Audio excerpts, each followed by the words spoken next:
今天我们用贝蒂妙厨蛋糕粉做一个特别简单的香草蛋糕，只需添加这些材料：1杯水、半杯植物油和3粒鸡蛋，4种材料搅，就可以送进烤箱了。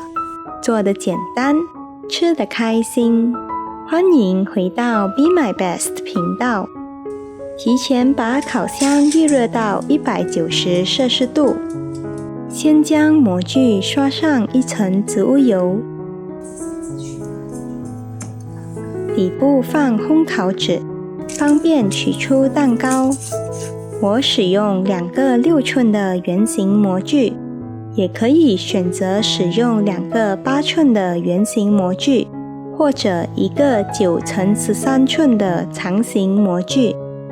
把蛋糕粉全部倒入搅拌器，加入3粒鸡蛋，半杯或120毫升植物油和1杯或240毫升室温水。打开中低速搅拌2分钟，中途可以用刮刀把旁边和下面混合不到的地方刮一刮。2分钟后，可以看见搅拌好的蛋糕糊特别丝滑。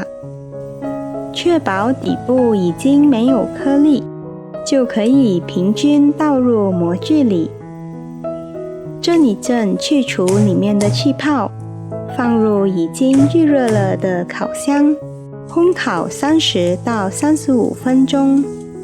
我使用的是6寸模具，做出来的蛋糕偏高，说明书里建议使用2个8寸的圆形模具，或者1个9乘13寸的长形模具，烘烤28到33分钟。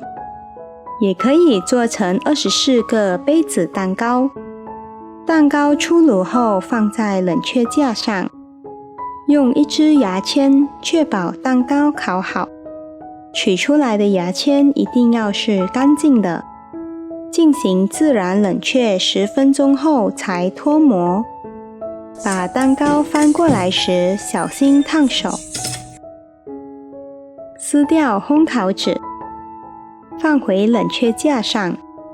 蛋糕一定要完全冷却后才可以装饰。将上面凸出来的部分切除，放上自己喜欢的奶油和装饰。我用了巧克力奶油、焦糖酱和杏仁片。香草蛋糕的口感很好，奶香味很浓郁，不会特别甜。最重要的是非常容易制作。香草口味蛋糕加上可口的巧克力奶油，真的太爱了。